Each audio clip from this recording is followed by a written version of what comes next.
Good morning, everybody. It's a great pleasure to be here in this magnificent livery hall. And as you've been told, there have been some interesting venues over the years, but I don't think they get much better than this. And it's also good to have. I always worry after a budget that, and particularly in the run-up to this one, when it seemed that.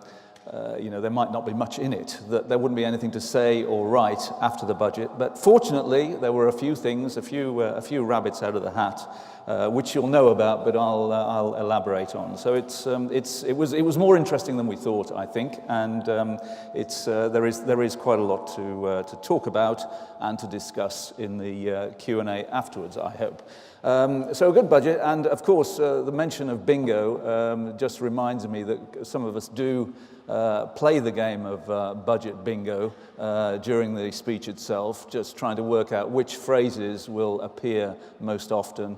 This year, I think, was definitely resilience. Now, so the economy is apparently more resilient, is building resilience, which is very good, except that the last time I can remember a Chancellor of the Exchequer using that phrase extensively was in the spring of 2008, just as the financial crisis was hitting, and Alistair Darling actually not only said that the UK economy would be very resilient, but produced a separate document showing how resilient we would be, and it didn't quite turn out like that. But anyway, let's hope for better this time. So, let me just talk about the backdrop to the budget, which I think was, just sets it up in an important way.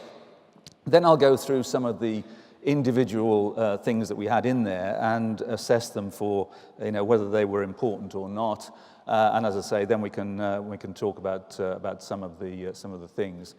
The backdrop to it was that, and I think this almost this was George Osbourne's fifth budget, but it almost takes us back to those that honeymoon period in 2010 when the coalition had just taken over, and they talked about all sorts of things such as rebalancing the economy, making it healthier for the long term, making it more resilient.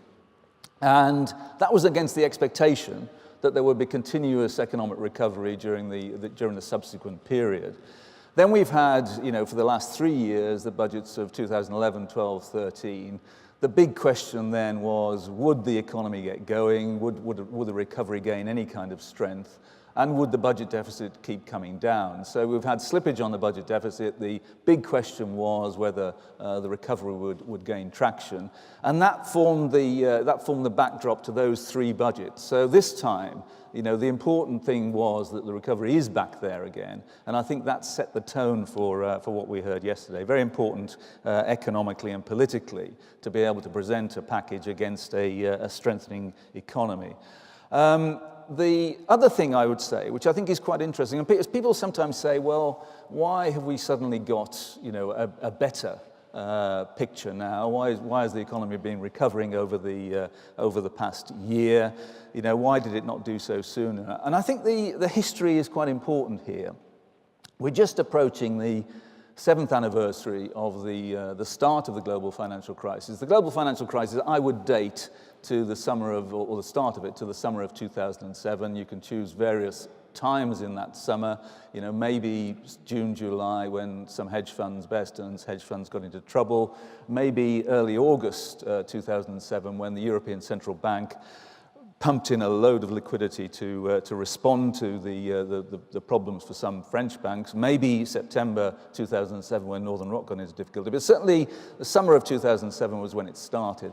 And this 7-year period, the 7-year lapse is quite interesting, because if you look at some of the studies that have been done of previous big financial crises, and the one I would think of particularly is the famous one by Reinhardt and Rogoff called "This Time is Different," by which they mean this time is no different. The patterns of these crises, play out in a similar way.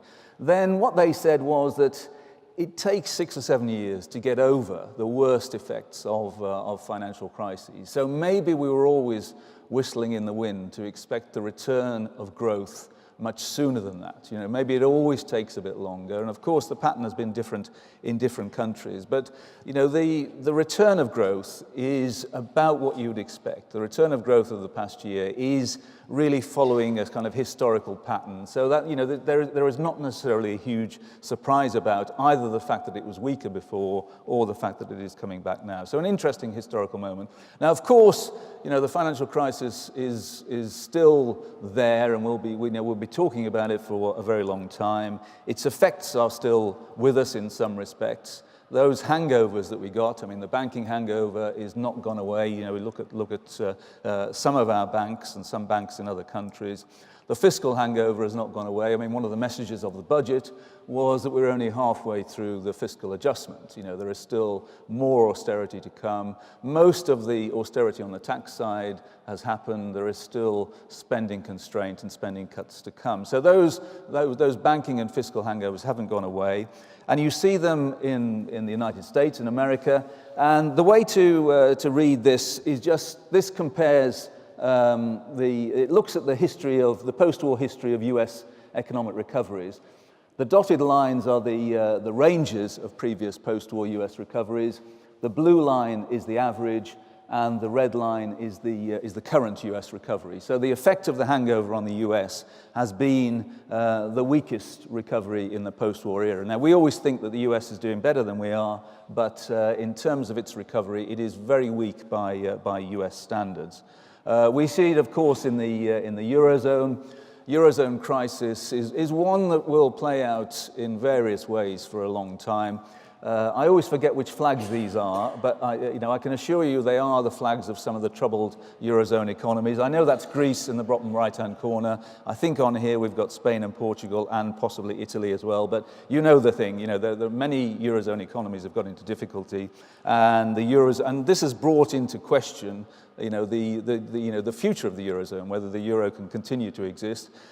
So far, the will to hold it together, and I think this will last for some time to come, has proved stronger than the forces trying to pull it apart, the forces of the markets. But the Eurozone has had its hangover as well. However, in both cases, I think there is reason for cautious optimism. Now, the US economy hasn't suddenly sparked into, huge life, but when you, as you may have seen, there is now the beginnings of talk. We're seeing at the moment from the Federal Reserve the tapering of its purchases of assets under QE, so it's beginning to reduce the size of the monetary stimulus. You may have seen that a remark by Janet Yellen, the new head of the Federal Reserve yesterday, was taken to mean that maybe the Fed is thinking about when it begins to raise interest rates. And it was the first of the big central banks to reduce interest rates aggressively. So if it is thinking about starting to tighten, that tells you the U.S. Economy is starting to look a little bit better. So things are improving in the U.S. And they're even improving in Europe. It's marginal, but they are improving. This is the Purchasing Managers' Index for the Eurozone. The way the Purchasing Managers' Index works is quite simple. If it's below 50, it's recession, and you can see how deep the Eurozone recession was. If it's above 50, it indicates growth, and we've got modest growth again in the Eurozone, which is better than we've had. So the Eurozone had its big recession in 2008-9. Then it definitely had a serious double dip, a 6-quarter recession beginning in 2011 and only ending last year. So the Eurozone has been through tougher times than the UK, but even it is starting to grow again. So slightly better there. And in terms of what's happening in Britain, of course, there's been an enormous debate about the recovery, the flatlining, would it ever get going, and so on. So the lion there has been somewhat battered over the past few years. It wasn't as resilient as Alistair Darling suggested it would be back in 2008. It's been a difficult time, and the best way I think I can illustrate that difficulty is if we look at these are the quarterly changes in GDP. The GDP has become the most watched number that the Office for National Statistics produces. As I sometimes say, I can remember a time when the GDP release was of virtually no interest. You know, half a dozen of us would gather in a basement in Whitehall, and we'd get the figure, and you know, sometimes it would get on the inside of the business pages. It wasn't regarded as terribly important. Now it's released with a great flurry at a televised press conference. You know, they produce the number almost like a magician, and it produces great excitement. But during that period when there wasn't much interest in it, you can see that GDP continuously grew. So, you know, from the autumn of 1991 to the beginning of 2008, every quarter in, quarter out, GDP rose for 66 consecutive quarters. And I sometimes say, I hope people vaguely remember that, because we'll never see that happen again. You know, this was a period of record economic expansion. You know, one or two people were tempted to say no return to boom and bust during that time. You know, and this was nothing like that had ever happened before. You know, you can argue about whether it was ever sustainable and so on, but 66 consecutive quarters of economic growth, 16 years. The previous record was 19, and you can contrast it with after the recession. The economy turns in the middle of 2009, since which time we've had, 4 years of data, more than 4 years of data, but 4 of those quarterly readings have been negative. There hasn't been the kind of continuous economic growth that we saw. So every time growth appeared to get going, it slipped back again. But the last year, the last 4 quarters have been different. You know, it's been a sustained period of strengthening economic growth. Now, 4 quarters of economic growth does not make a sustainable recovery. We need longer than that, but it's better than we've had. But so far, it has been fairly stop-start. And there are several reasons for that. You know, the one that the politicians argue about is that, you know, was it all due to the austerity? I think that was probably the least important factor. Weak credit growth has been extremely important. If you move from an economy which has had 10 to 15%, easy credit growth, maybe too easy credit growth, to one where credit growth is 0 at best, you have difficulty. You know, modern economies run on credit, not just borrowing, but credit to oil the wheels of the economy. It's the oxygen of a modern economy. If you don't have credit growth, it's very difficult to have economic growth. Of course, something unusual has happened in terms of the squeeze on real incomes. Wage increases have been generally lower than we've been used to. Inflation in a post-recession period has been surprisingly high. We've had the Eurozone effect on exports. And households and the corporate sector have changed their attitude towards debt. So household debt has fallen in relation to income, partly because people have been more debt averse, but also because people have found it difficult to borrow. I mean, the mortgage famine was quite important in that. But also the corporate sector has been more averse to taking on debt. In the crisis, the winners were those who hadn't taken on excessive debt, and in the corporate sector, and I think that mentality has survived. So those are various reasons why growth has been weaker. However, as I say, it came back strongly in 2013, and this provides us with the backdrop to the budget. It needed to come back. You see it in the headlines. Suddenly, after 3 years of gloom, growth disappoints again. All those kind of things. Then suddenly you get encouraging headlines. So this is just a sample of them. Mark Carney saying that things have improved. I've slightly cheated here with the Daily Express headline, because for those of you who follow the Daily Express, and I don't know how many of you do, they have a headline about house prices at least once a week, and usually it's house prices up again or house prices hit new record. If you took away house prices, the weather, and New Diana conspiracy from the Daily Express front page, most days it would be blank. So you have to be careful. So I've cheated slightly there, but the headlines were definitely more optimistic, and in general, we start to see faster economic growth, forecasts being revised up rather than down, and even the UK growing faster than competitor economies, which has been unusual in recent times. And you see the strength of that, and it is across the board. It includes financial services, within services. It includes business and professional services. But the encouraging thing, I suppose, and this is another of these purchasing managers surveys, so above 50 tells you there's growth, below 50 there's not growth. So this was the period when the economy was flatlining, when it was hugging that 50 level, and in some cases below it. But as you can see, over the past year, decisively goes above 50. And the encouraging thing is that it's spread across manufacturing, construction, and services. So a broad-based recovery by sectors, and that was the very good news of the last 12 months. And I think it needed to happen because, had we had another year with virtually no growth, I think the budget that we had yesterday would have been very different. I mean, this time last year, George Osbourne was under a lot of pressure. The IMF's chief economist said he was playing with fire. There was talk of a triple dip. If we'd had a weak figure, a fall for the first quarter of last year, we'd have had a triple dip recession, which we haven't really had before. But as it turned out, the triple dip didn't happen. We had growth in the first quarter, and the earlier double dip was revised away. So this all came good. A year ago, there was a real fear that we'd see a rising budget deficit. In other words, instead of a steady program of deficit reduction, we'd see it begin to rise.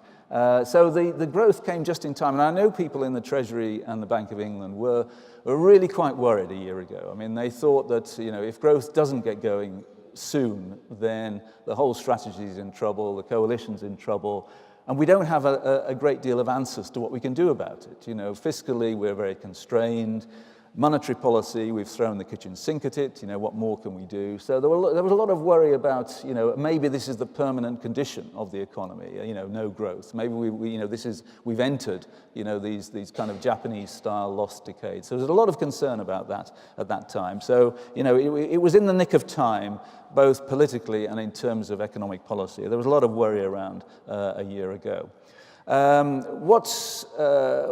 terms of monetary policy, I think we're still in a period where, the stimulus will continue for quite some time.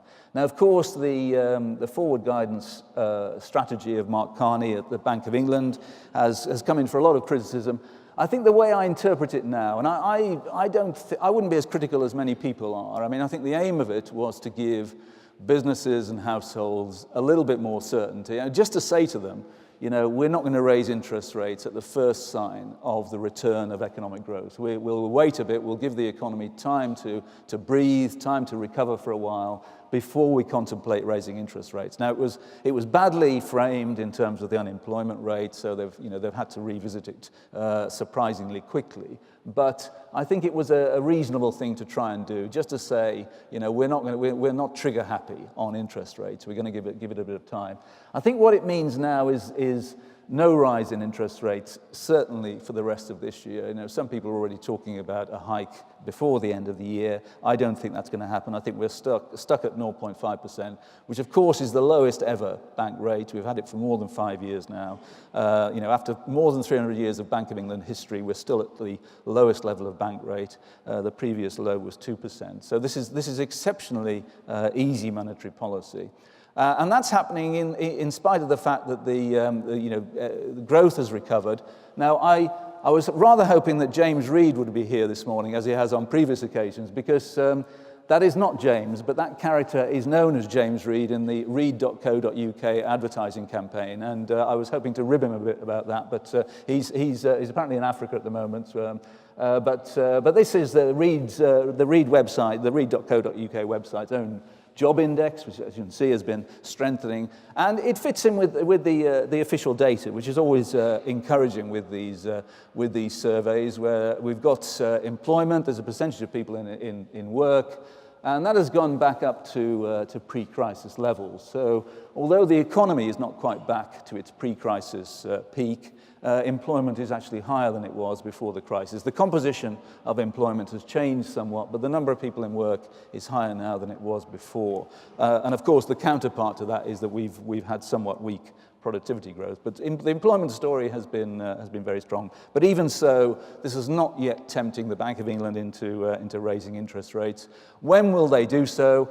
Well, it's going to be interesting. I mean, as you may have seen, that the Bank of England has had a a big shake-up this week in terms of, you know, new deputy governors, people joining and leaving the Monetary Policy Committee. So it's become a little bit more difficult to judge how they will respond to events and whether they become more dovish or more hawkish.